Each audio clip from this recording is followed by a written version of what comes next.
예배 오신 모든 성도님들 주님 안에서 환영하고 사랑합니다. 우리 오랜만에 또 앞뒤 좌우에 계신 성도님들과 사랑합니다. 인사 나누시죠. 네. 성도님들 요새 어디에 사시는 것 같으신가요? 어디에 사세요 지금? 어디에? 네? 어디에 사세요? 네? 천국에 안 사세요? 하나님과 함께 계신데 나는 지옥에 산다 그러면 안 되죠. 네. 천국에 살고 있습니다. 믿으십니까? 네. 저는 요새 점점 어떤 자꾸 이런 말을 하면 안 되는데 네. 네.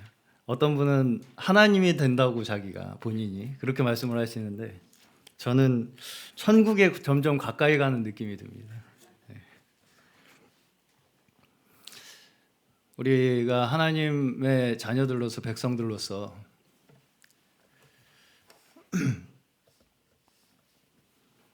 한 사람 한 사람이 하나님 앞에 살아가는 우리의 발걸음이 모여질 때에 거기서 우리가 함께 천국 길로 향하는 하나님의 백성들 될 수 있을 줄로 믿습니다. 그렇게 우리가 한 걸음 한 걸음 함께 기쁨의 길로 나아가시는 저희 모두 되시기를 주님의 이름으로 간절히 축원합니다. 오늘 제가 함께 나눌 말씀은 말씀드렸다시피 시민의식이라는 제목으로 함께 말씀을 잠시 나눠보려고 합니다. 우리가 종종 이렇게 미디어를 접하게 되면 어떤 얘기를 이렇게 듣게 되냐면 연예인들이나 정치인들이 이렇게 불미스러운 스캔들 같은 데 휘말리면 뭐라고 사과를 합니까? 공인으로서 좋지 않은 모습을 보여드려 죄송합니다. 네, 이렇게 이제 사과를 하는 걸 많이 들어보셨을 거예요. 그렇죠? 공인. 네. 공인으로서 자기가 사람들 앞에서 무리를 일으킨 것에 대해서 이제 미안하다는 얘기죠. 죄송하다는. 자, 그러면 우리가 한번 생각해 봐야 할 게 있어요, 여기서. 공인이란 무엇인가? 예요. 공인. 또 벌써 질문이 나오니까 이제 이진호 형님께서 시선을 회피하시는데. 네. 공인이 뭡니까, 공인? 네. 공인. 공인 뭐예요? 이진호 형제님께서 생각하시는 공인이 뭔가 같아요? 사람을 대표? 사람을 대표? 잘 모르겠죠. 네, 잘 모르겠죠. 네. 김문정님은 뭔 것 같으세요? 영향력을 주는 사람, 그렇죠. 네. 그럼 저는 공인이에요, 아니에요? 잠깐, 누가 갑자기?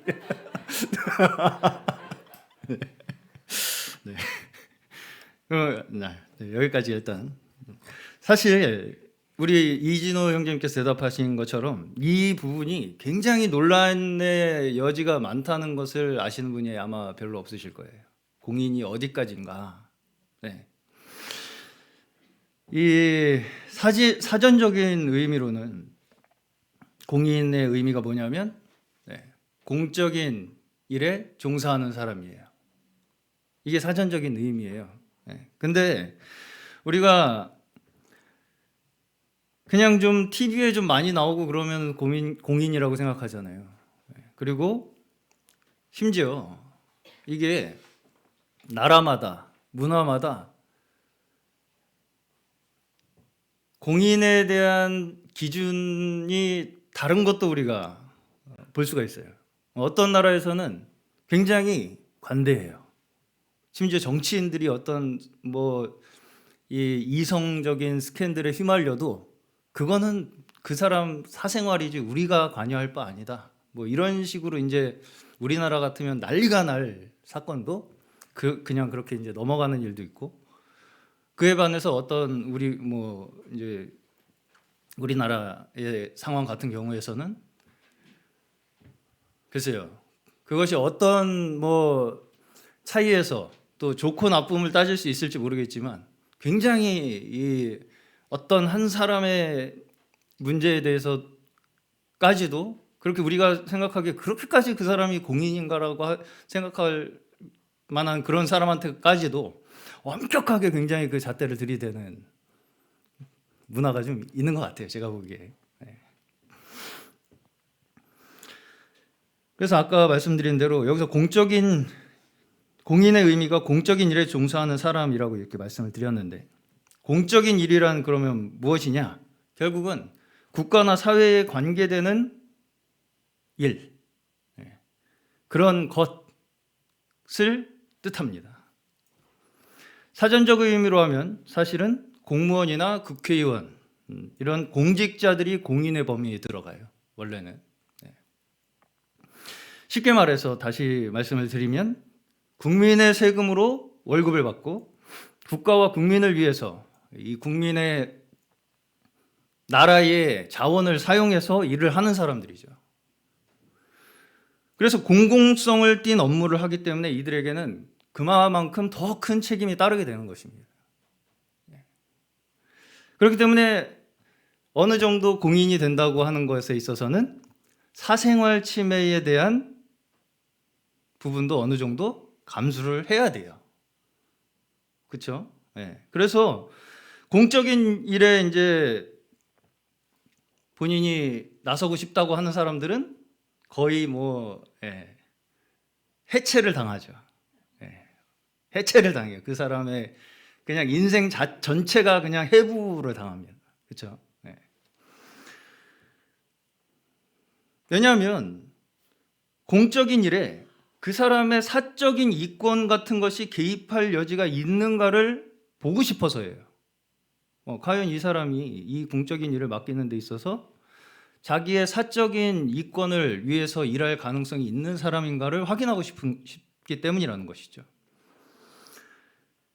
그래서 공익을 실현해야 할 공직자가 그런 이 질서가 무너지면 사회 전체의 기강이 흔들리기 때문에 공인에게 있어서의 이 윤리와 도덕성은 더 특별하게 강조가 된다는 것이죠. 그런데 이제 사전적인 의미로 보았을 때는 연예인이나 이 스포츠 스타 같은 사람들은 공인이 아니에요, 사실은. 그래서 사실상 이 사람들은 자신들을 칭해서 공인으로서 죄송합니다 라고 할 의무는 없어요, 사실상.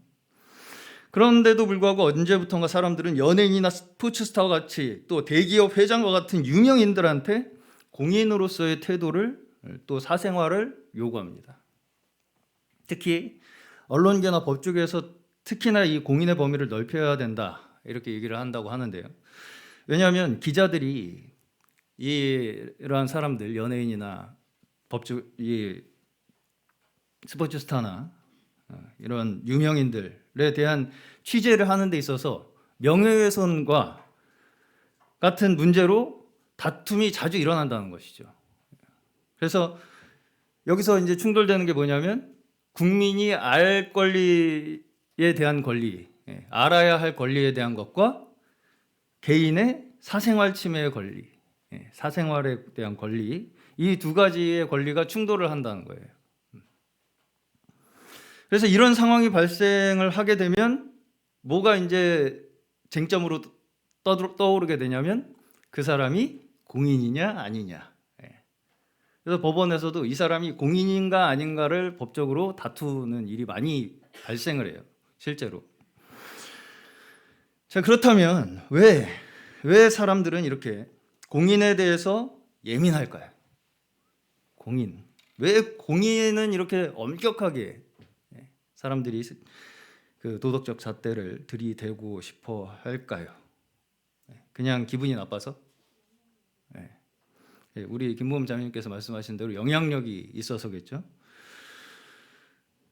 중학교 사회책에서 제가 사회적 지위와 역할에 대한 내용을 좀 읽어드려 볼게요. 중학교 교과서에 나왔대요.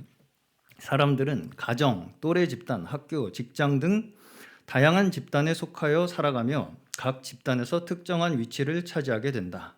예를 들어 가족 내에서는 아들, 딸, 오빠, 누나 동생 등의 위치를 차지하고 있다.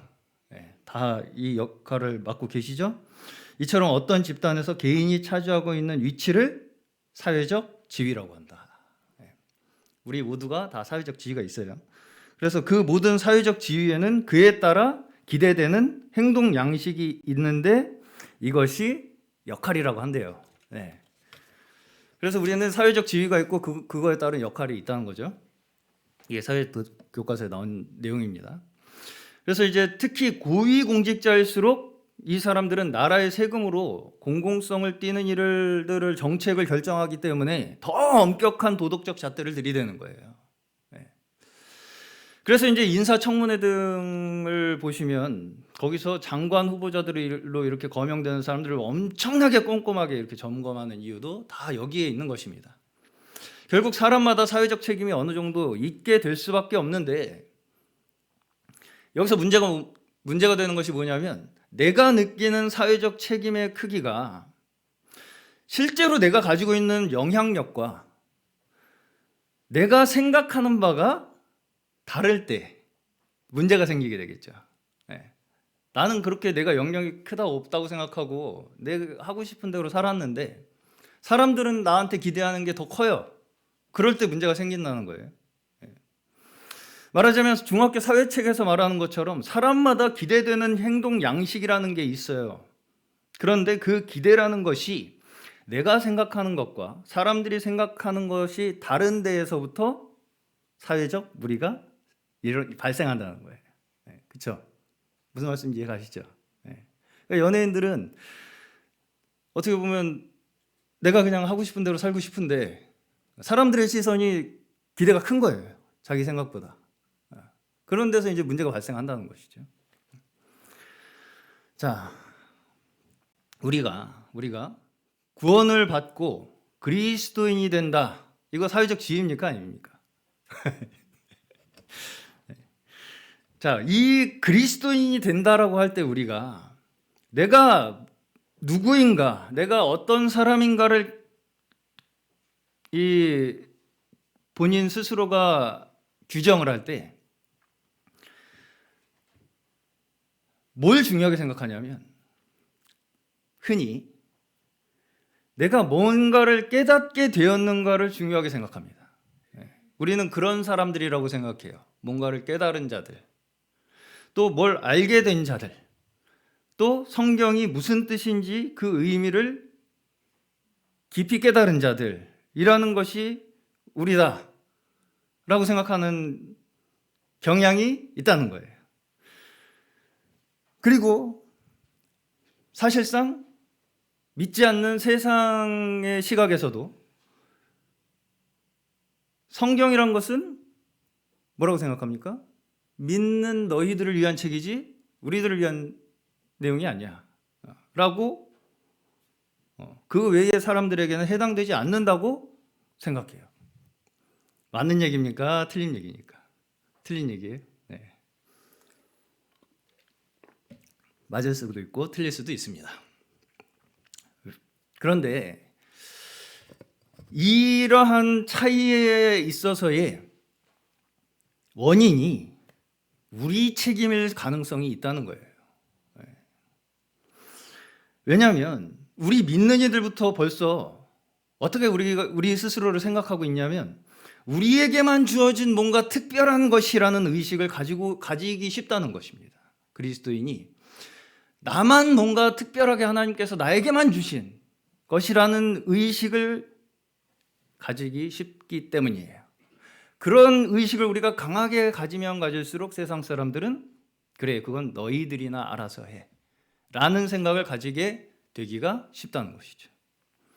물론 우리가 교회로서의 정체성은 필요합니다. 교회로서의 우리가 교회로 부르심 받은 자들의 정체성은 필요해요.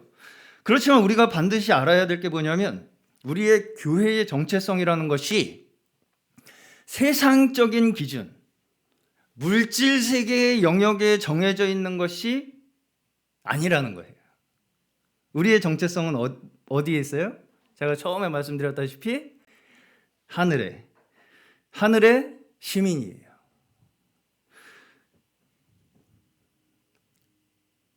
어디의 시민이에요? 하나님 나라의 시민. 하나님의 나라의 시민. 그러면 우리가 자 이제 그 나라의 하나님 나라의 시민이잖아요. 그럼 하나님 나라의 수준을 보려면 우리가 흔히 그 나라의 수준을 보려면 뭘 보면 된다고 얘기합니까? 제목이에요.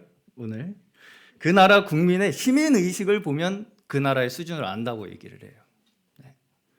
자, 시민 의식이 그럼 무엇이냐? 시민 의식. 우리가 살아가는 사회 공동체, 우리 국가 공동체가 어떤 방향으로 나아가는 것을 추구하는 그 공공의 선의 방향으로 나아가기 위해 그 나라의 시민들이 가지는 자세입니다. 이해 가시나요? 네. 그래서 우리가 대한민국 국민이라고 할 때 대한민국 국민이 나 한 사람이 어떻게 살아감으로써 우리나라가 어떻게 이루어지기를 바라는 것으로 우리의 시민 의식이 형성되는 거예요. 그렇죠? 네. 그래서 이것은 매우 사소한 작은 일에까지 사실은 영향을 미치는 것이 어떻겠어요? 그 사회의 수준을 결정지어 주는 거예요.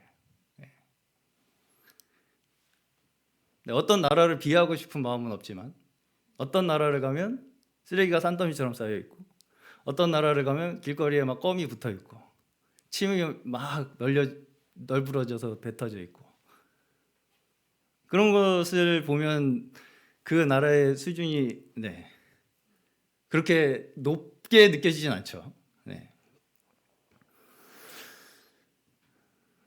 그런 사소한 내가 개인적으로 행동하는 모든 삶의 자세에 있어서 그 사회가 내가 어떻게 해서 그 사회가 이루어지기를 바라는 그 마음에서부터 내 삶의 자세가 결정된다는 것이죠. 그래서 우리가 우리의 정체성을 여전히 세상의 기준에 두고 심지어 우리 교회의 내부적인 규칙, 우리끼리만 아는 어떤 약속, 우리끼리만 통용되는 생각, 우리끼리만 통용되는 관점으로만 우리라는 정체성을 자꾸 삼으려고 하면요. 그래, 우리끼리만 아는 이거는 우리끼리만 아는 거니까 우리가 최고야. 라고 하는 그걸 우리의 정체성으로 자꾸 삼으려고 하면요. 이것은 다른 사람들에게 우리가 어떻게 느껴지냐면 특별한 단체로 느껴져요. 특별한 단체인 것처럼 느껴진다는 거예요. 그런데 우리는 절대로 특별한 단체가 되어서는 안 됩니다. 제가 오늘 말씀드리고 싶은 건 이것이에요. 그럼 어떤 사람들이 돼야 되냐면 특별한 사람이 돼야 돼요. 단체가 되는 게 아니고요. 나 한 사람이 특별한 사람이 돼야 돼요. 무슨 얘기냐면 우리끼리 통용되는 우리만의 언어로 사람들에게 저 사람들은 어떤 사람이야 라고 자꾸 규정되는 건 그렇게 좋은 일이 아니라는 거예요. 더 나아가서는 우리의 신앙, 내가 가진 신앙이 나만을 위한 것. 말하자면 제가 초도에도 말씀드렸다시피 뭔가를 깨닫는 것에 우리의 정체성을 자꾸 삼아요.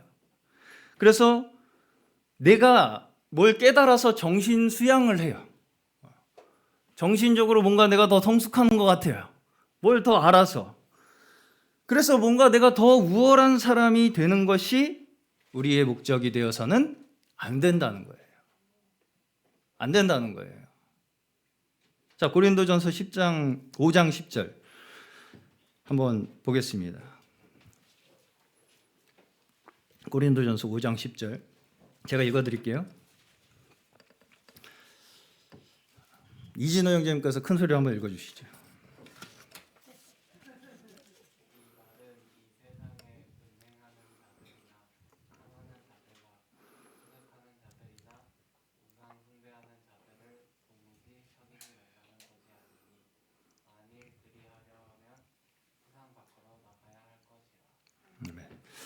여기서 보시면 사도 바울은 분명하게 뭐라고 말씀을 하고 계시냐면 우리가 세상에서 부정한 사람들이라고 생각된다고 해서 어떤 사람이 사귀고 싶지 않으면 어떻게 해야 된다는 거예요? 세상 밖으로 나가야 된다는 거예요. 지구를 떠나야 된다는 거죠. 네. 옛날 개그라서 잘 모르시나 보네요. 네. 저는 봤습니다. 어렸을 때. 우리가 결코 세상과의 관계를 끊고 살 수가 없다는 거예요. 또 그게 우리가 가야 할 길도 아니라는 거죠. 네. 우리가 가야 할 길이 아니에요. 그렇게 세상과 단절하고 세상과 연을 끊고 사는 일이 가능하지도 않으며 가야 할 길도 아니다. 자, 여기서 제가 교회사에 있었던 사건 하나를 좀 이야기를 해드려 볼까 합니다. 종교개혁 당시의 일이에요. 종교개혁 당시에 어떤 사람들이, 어떤 공동체가 있었냐면 제세례파라고 하는 공동체가 있었어요. 제세례파, 제침례파, 아나베프티스트라고도 합니다.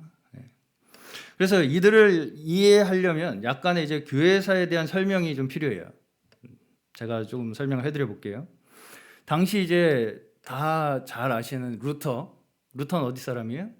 독일 사람이에요. 독일에서는 루터가 종교개혁을 일으켰어요. 먼저. 그리고서 이제 스위스에서는 또 한 사람이 있었는데 쯔빙글리라는 사람이었어요. 이거 사진 한번 띄워줘 보시죠. 아니 그거 말고요. 네. 여기 이제 보시면 저기 정면으로 좀 이렇게 엄격한 얼굴을 하고 계신 분이 루터고요. 옆모습이 쯔빙글리라는 분이에요. 그래서 이 두 분이 각각 독일과 스위스에서 거의 동시대에 종교 개혁을 일으키게 됩니다. 서로 심지어 소통이 없는 상황에서 동시다발적으로 종교 개혁이 일어나요. 그때 당시에. 약간 루터가 먼저 하고 그 뒤에 살짝 뒤따라서 쯔빙글리가 또한 종교 개혁을 일으킵니다. 근데 여기서 이제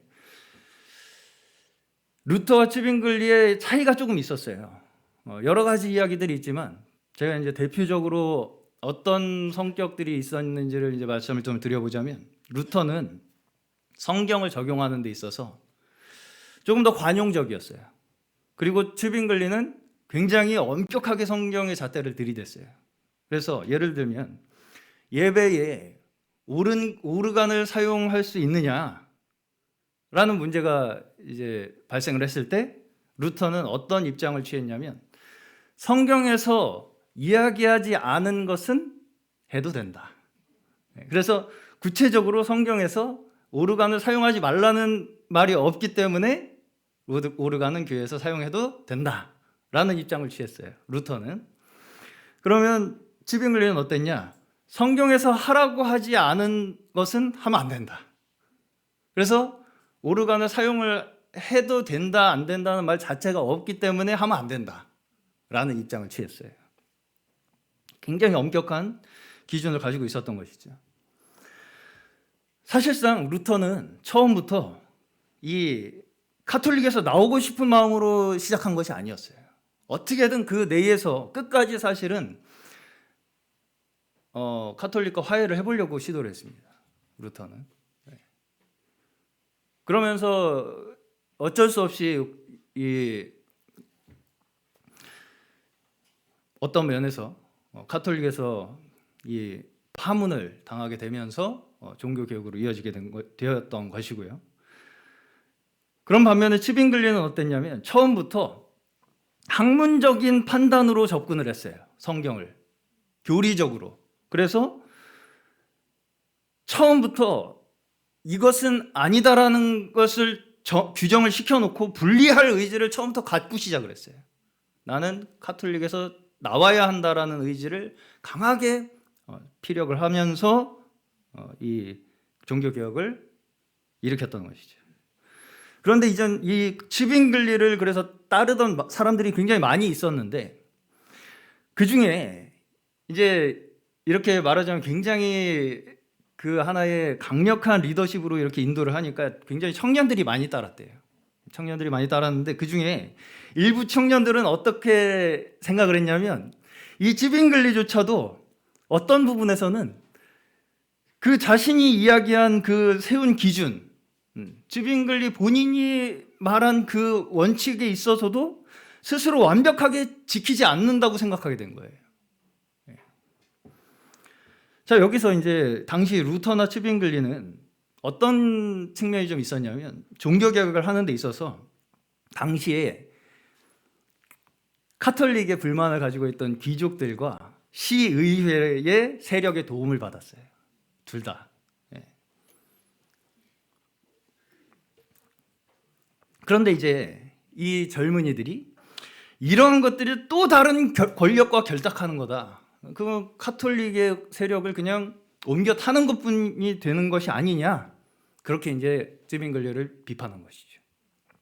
그러면서 쯔빙글리를 비판하면서 불리하게 나오게 돼요. 그 사람들이 제세례파입니다. 왜 제침례파라고 하냐면 같은 얘기예요. 제세례파, 제침례파. 당시 이제 가지고 있던 이 예전 문화 중에 유아세례라는 것이 있었어요. 지금도 장로교회는 유아세례가 있습니다. 유아세례 전통이 있었는데 이것이 쯔빙글리는 문제가 없다고 생각했어요. 유아세례의 이 예전이 교회에서 시행하는 데 있어서 교리적으로도 문제가 없다고 생각했습니다. 왜냐하면 다 예정론인에 입각해서 받아들였기 때문에. 그리고 또 이제 다른 면에서는 당시에는 교회법이 곧 국가의 법이었어요. 그렇기 때문에 심지어 아이가 태어나면 유아 세례를 먼저 주면 그 유아 세례 증서가 출생 증명서였어요. 그렇기 때문에 이 유아 세례를 거부하고 반대한다는 것은 아예 국가 기강을 흔드는 일이었어요. 그렇기 때문에 이것까지 너무 그렇게 뒤흔드는 것은 너무 급진적이라고 생각한 거예요. 쯔빙글리도. 루터도 그렇고. 그렇기 때문에 이것에 대해서는 굉장히 관대한 입장을 취하고 있었는데 이들에게 대항해서 나온 이 자신의 의지로 신앙을 고백한 자에게만 세례를 주어야 한다고 주장한 사람들이 이 제침례파였고, 그래서 이 사람들은 다 이미 유아 세례를 받은 사람들이겠죠, 당연히. 그럼에도 불구하고 자기의 신앙의 의지로 고백한 자들은 다시 세례를 받아야 된다라고 주장을 함으로써 제침례파가 된 거예요. 그래서 이들이 특히 종교개혁자들이 발견했던 특히 루터가 로마서를 통해서 발견한 진리가 믿음으로 의롭게 됨, 이신칭의라고 합니다. 믿음으로만 우리가 의롭게 된다는 이 진리는 우리의 구원의 신앙생활의 시작일 뿐이고, 진짜 우리가 이제 구원받은 자로서 지켜야 할 것들은 복음서에 예수님께서 말씀하신 산상수훈의 말씀들이라고 믿었어요. 그래서 왼뺨을 맞으면 오른뺨도 돌려대라, 이것들을 지켜야 한다, 그대로. 그렇지 않으면 신자가 아니다, 이렇게 이제 주장을 하게 된 것이죠.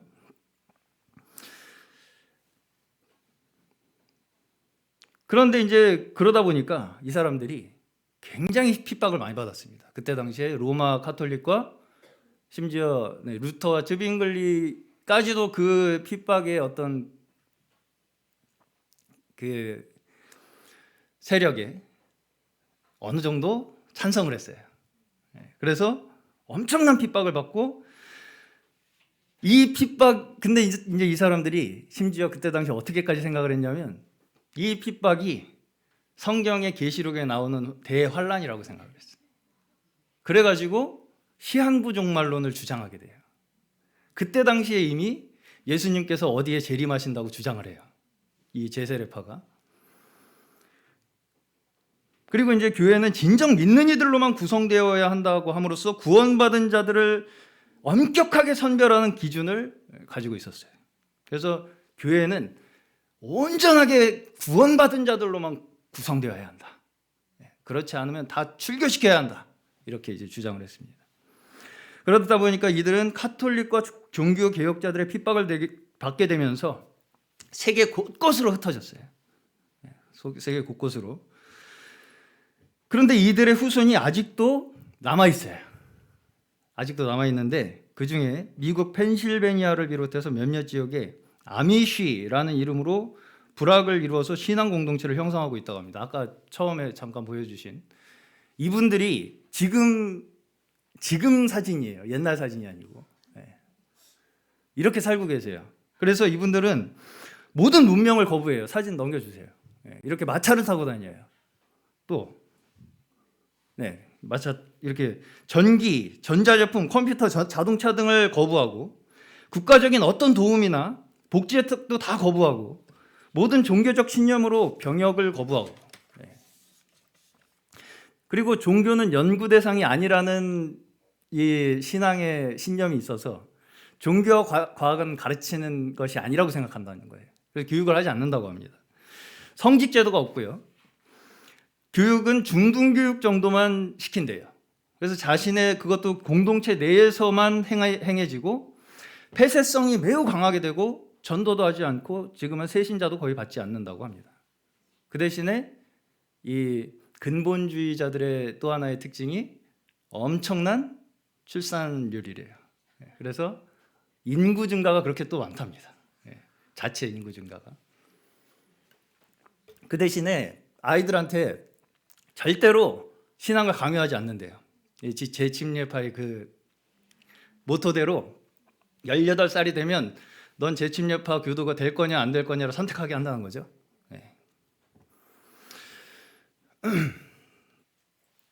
그래서 이 사람들인데 보수가 있고 또 진보가 있어요. 이 내에서도. 보수파의 내에서는 심지어 수세식 화장실을 사용해도 되냐 안 되냐 이거 가지고 싸운다는 거예요.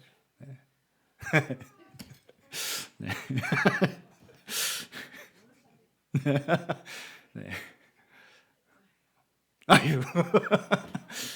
예, 전도는 거의 이제 요원하죠. 네. 이미 그들의 삶의 방식은 그냥 그 자체가 되어버렸어요. 그렇죠? 자신들의 삶의 방식으로 그냥 굳어져 버렸죠. 그럼에도 여전히 신앙 공동체라고 불립니다. 아미시라는.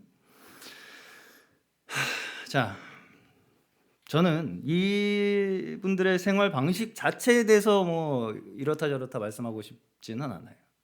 사람이라는 것은 생활하는 방식은 다양하니까요. 그럼에도 불구하고 이분들이 최초에 추구했던 경건함, 거룩함이란 것이 과연 어디 있는 것인가를 한번 우리는 생각해 볼 지점이 있다는 것이죠. 우리가 추구해야 할 그리스도인으로서의 삶의 방향성이 과연 우리는 어디에 있는가에 대해서 우리가 깊이 생각해 보아야 할 문제라고 생각합니다. 자, 레위기 19장을 보시면요.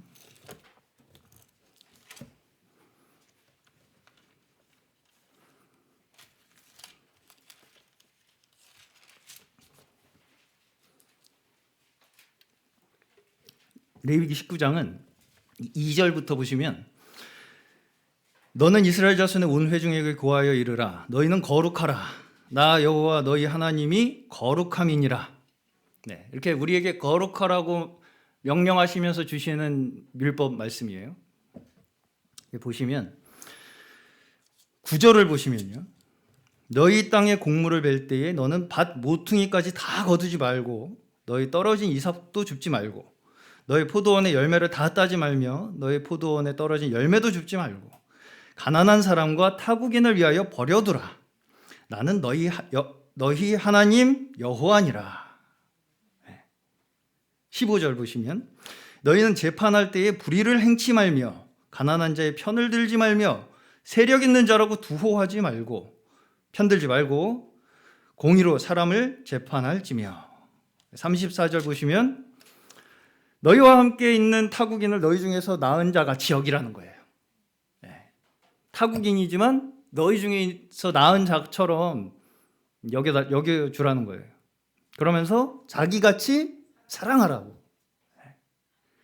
36절, 공평한 저울과 공평한 추와 공평한 에바와 공평한 흰을 사용하라고 말씀하십니다.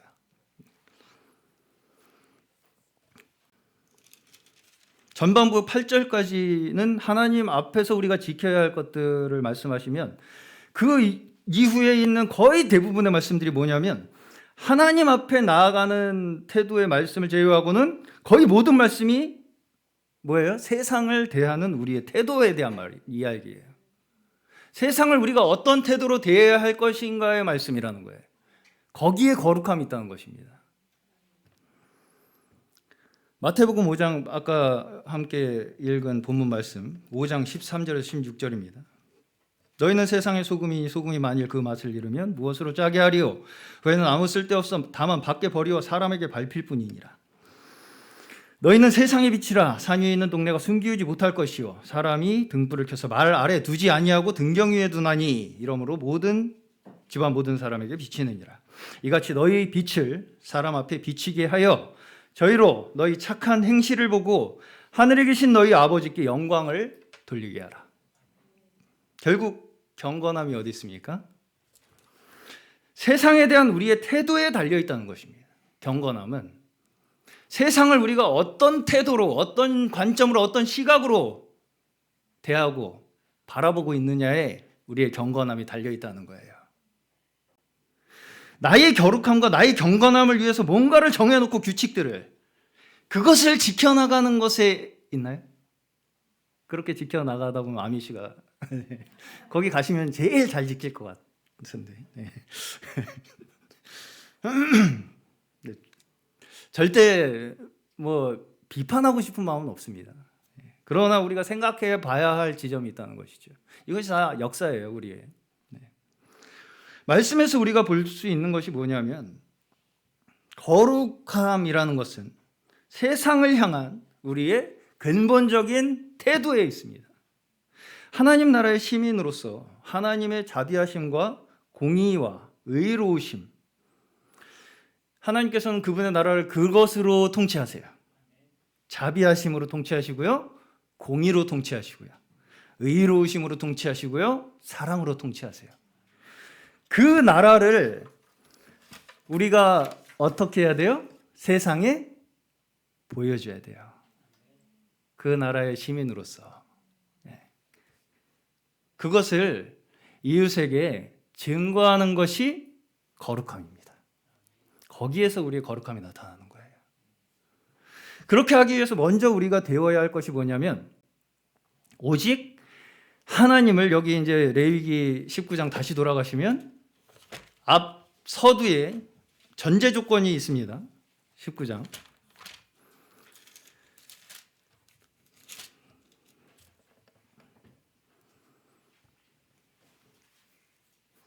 너희 각 사람은 부모를 경외하고 나의 안식일을 지키라. 나는 너희 하나님 여호와니라. 너희는 헛것을 위하지 말며 너희를 위하여 신상들을 부어 만들지 말라. 나는 너희 하나님 여호와니라. 오직 하나님을 우리의 유일한 여호와 하나님으로 섬기는 것이 첫 번째예요.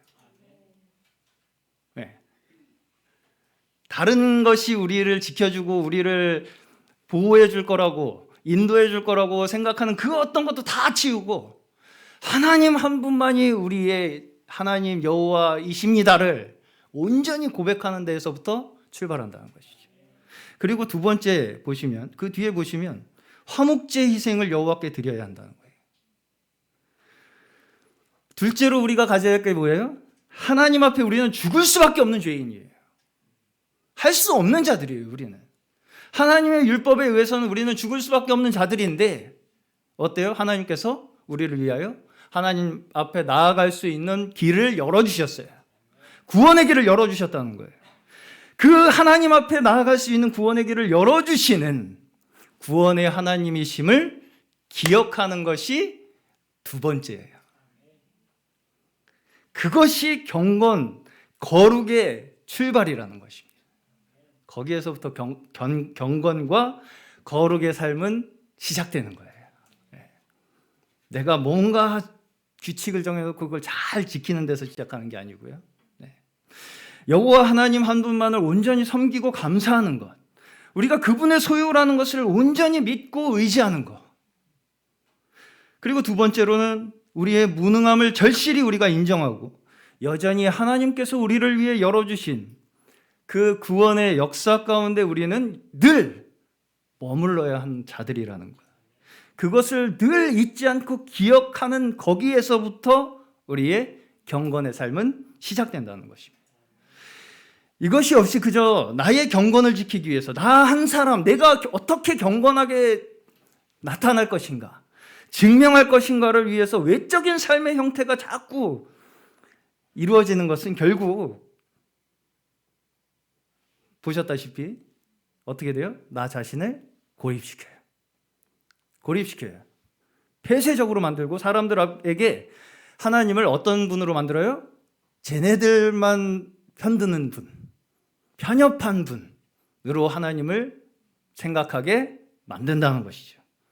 결국 이것은 또한 내 스스로의 의로움으로 하나님 앞에 나아가고자 하는, 나의 의로움을 하나님 앞에 내세우려고 하는 결과를 가져온다는 것입니다.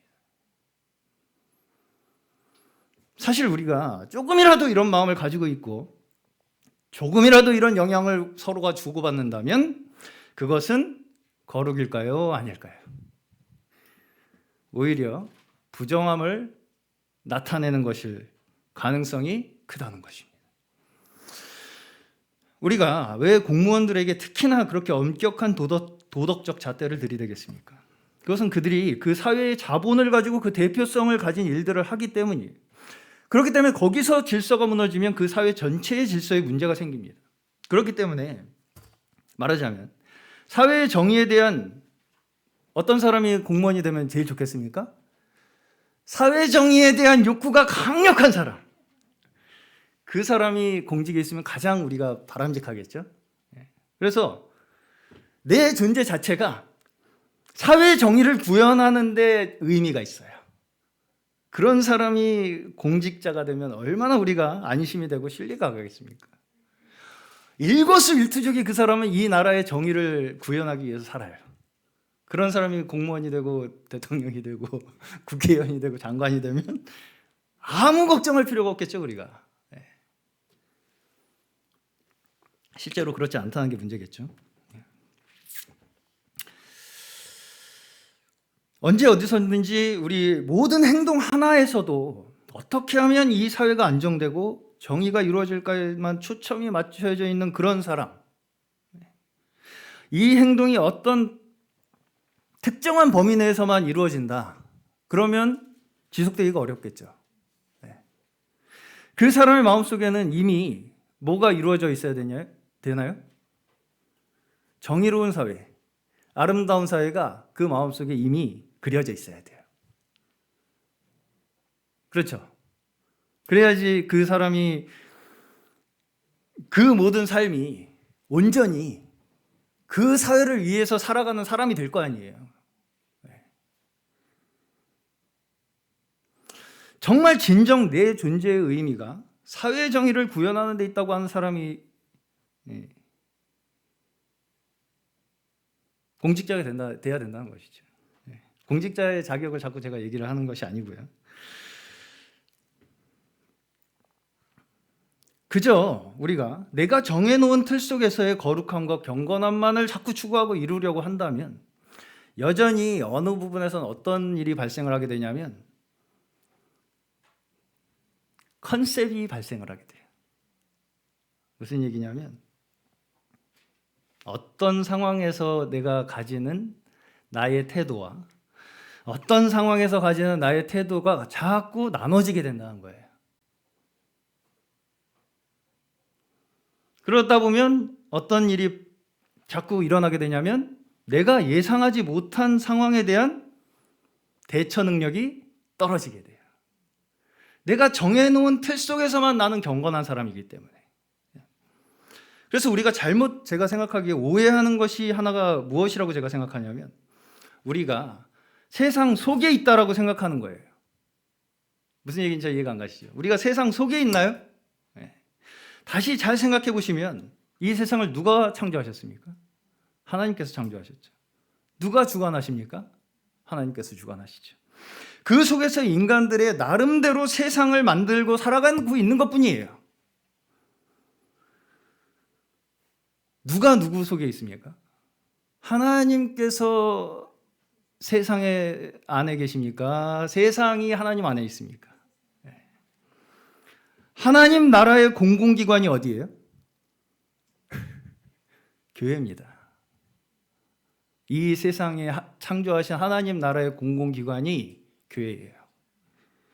모든 만물의 근원이신 하나님께서 세우신 나라의 공무원들이 누구예요? 우리 모두예요. 갑자기 굉장히 마음이 무거워지시네.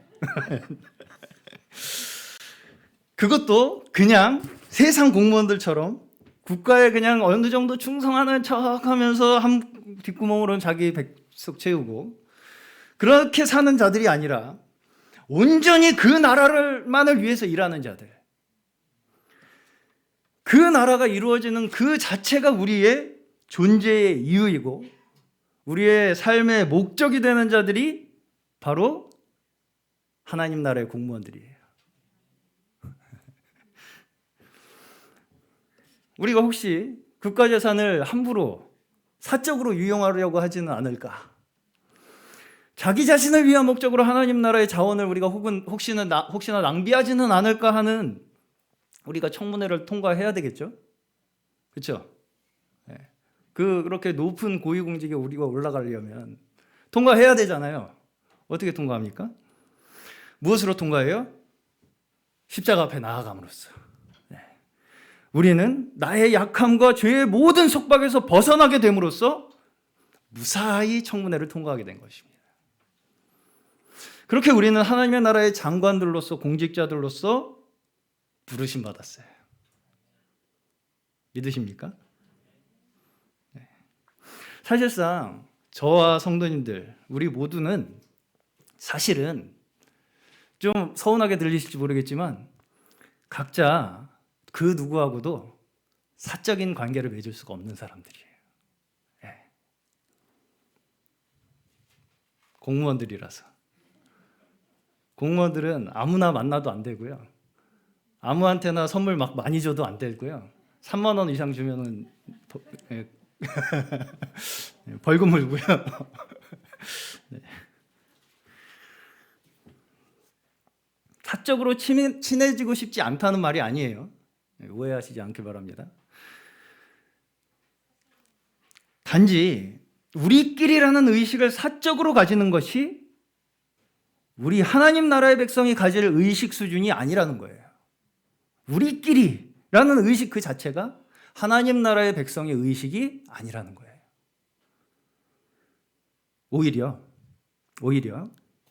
우리가 온전히 하나님의 나라의 공인이 되을 때만 온전하게 하나님 나라의 모든 사람과 차별 없이 가장 친밀한 사랑의 관계가 이루어질 수 있는 거예요. 네. 내가 내 힘으로 저 사람하고 사사롭게 친해지고 싶어서 친해질 수 있는 게 아니고요. 하나님 나라의 시민으로서 내가 모든 사람과 차별 없는 그 하나님 나라의 백성으로서의 마음으로 서로를 대할 때만이 비로소 우리는 진정한 서로의 친밀한, 가장 친밀한, 어디서도 찾을 수 없는 친밀한 사랑의 관계가 이루어진다는 것입니다. 사무엘상 마지막으로 함께 읽고 마치겠습니다. 사무엘상 18장입니다. 12절에서 16절.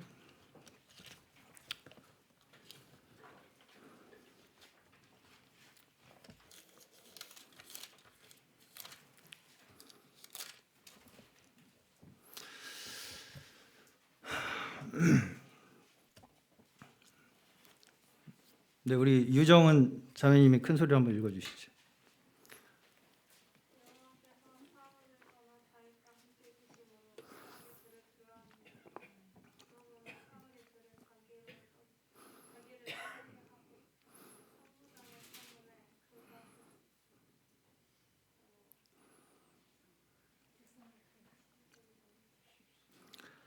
그가 백성 앞에 출입하며 그 모든 일을 지혜롭게 행하니라. 여호와께서 그와 함께 계시니라. 사울이 다윗의 크게 지혜롭게 행함을 보고 그를 두려워하였으나 온 이스라엘과 유다는 다윗을 사랑하였으니 그가 왜 자기들 앞에 출입함을 인함이었더라.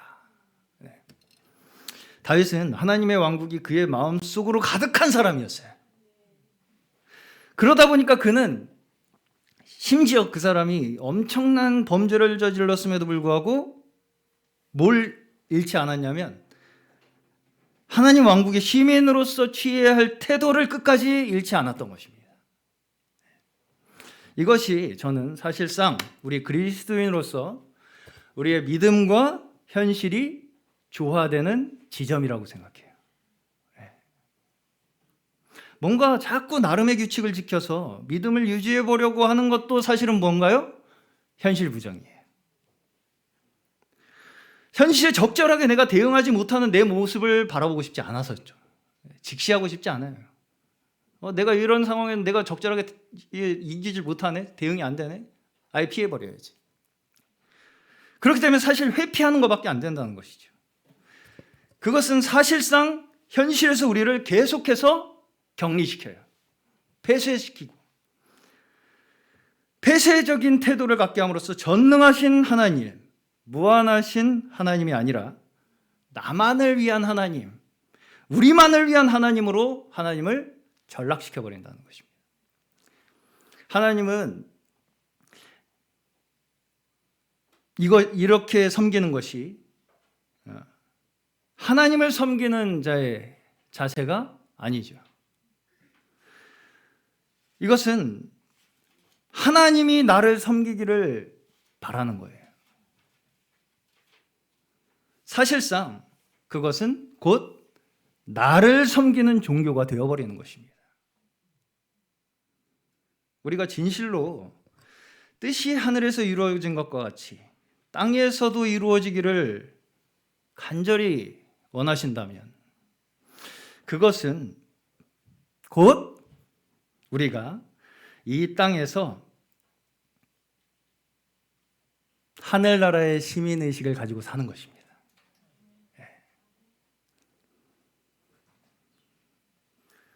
오늘도 저희 모두가 오직 하나님의 그 택하시고 부르심을 받은 하나님 나라의 일꾼들로서 오직 그 나라만이 우리의 소망이죠.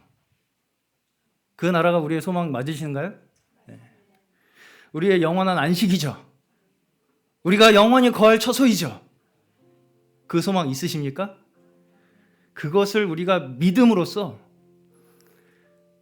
우리가 이미 천국 시민이 되었고 그 시민 의식으로 살아가게 되는 저희 모두 되시기를 주님의 이름으로 간절히 축원합니다.